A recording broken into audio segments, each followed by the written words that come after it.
ప్రభునందు ప్రియమైన సంఘ బిడ్డలకు, దేవుని పిల్లలకు ఈ ఉదయకాల సమయంలో ప్రభు అయిన యేసుక్రీస్తు నామములో అందరికీ వందనాలు తెలియచేస్తూ ఉన్నాను.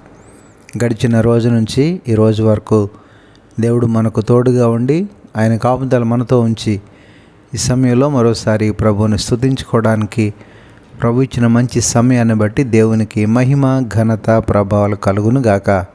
ఆమేన్.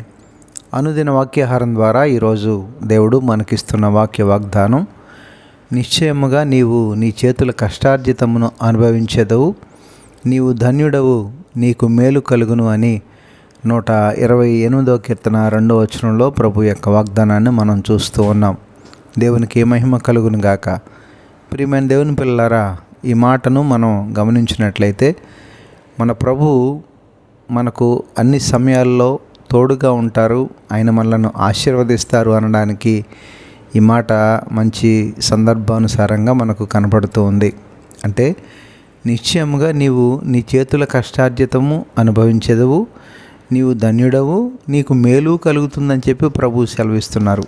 ఈనాడు మానవుడు తన యొక్క చేతుల కష్టార్జితాన్ని అనుభవించడానికి, దానిని అభివృద్ధిపరచుకోవడానికి, లేదా తనకు ఆ కష్టార్జితం కలిసి రావాలని చెప్పి అనేక రీతిలుగా ప్రయత్నాలు చేస్తూ రకరకాల పాట్లు పడుతూ పొందుకున్నటువంటి ఆశీర్వాదము, లేక తాను సంపాదించుకున్నటువంటి కష్టార్జితం అతనికి ఉపయోగకరంగా ఉండాలి అంటే, అది ఆశీర్వాదభరితంగా ఉండాలి అంటే ఖచ్చితంగా దేవుడు ఆ వ్యక్తిని లేక ఆ కష్టార్జితాన్ని ఆశీర్వదించాలి అని ఈ మాటను మనం చూస్తూ ఉన్నాం. అంటే ప్రభువే మన కష్టార్జితాన్ని ఆశీర్వదించేవారుగా ఉన్నాడు.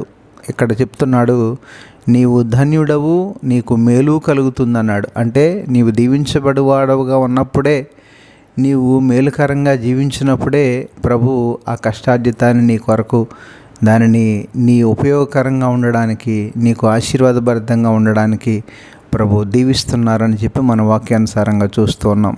ఆ రీతిగా దేవుని యందు విశ్వాసం ఉంచి దేవుని ద్వారా మన కష్టార్జితము ఆశీర్వాదభరితంగా మలుచుకోవడానికి, ప్రభువులో ధన్యుడిగా మనం ఉండడానికి, మేలుకరమైనటువంటి జీవితాన్ని మనం జీవించడానికి దేవాది దేవుడు తన పిల్లలమైన మనందరికీ సహాయం చేసి నడిపించును గాక.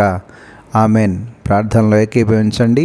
పరిశుద్ధుడైన మా దేవ, ప్రేమగల మా తండ్రి, ఈ ఉదయకాల సమయంలో మరొకసారి మీ శ్రేష్టమైన ఉన్నతమైన నామానికి వందనాలు, స్తోత్రాలు చెల్లిస్తున్నాం ప్రభువా. ఈరోజు మీరు మాకు ఇచ్చిన వాక్య వాగ్దానాన్ని బట్టి నీకు స్తోత్రాలు తండ్రి. ఈ వాక్య వాగ్దానం నీ పిల్లల అందరి జీవితాల్లో నెరవేర్పులోనికి రావడానికి, ఆశీర్వాదభరితమైనటువంటి ఆ కష్టార్జితాన్ని అందరూ అనుభవించడానికి, ధన్యులుగా మేలు కలిగిన వారుగా మీరు అందరినీ దీవించి ఆశీర్వదించమని, ఈరోజు నీ పిల్లలందరికీ మీరే తోడుగా ఉండి సహాయం చేసి నడిపించమని, ఈరోజు పుట్టినరోజు, పెళ్లి రోజు జరుపుకుంటున్న బిడ్డలు ఎవరైతే ఉన్నారో వారందరినీ పేరు పేరున దీవించి ఆశీర్వదించమని యేసు పరిశుద్ధ నామమున అడిగి వేడుకొనుచున్నాము తండ్రి. ఆమెన్.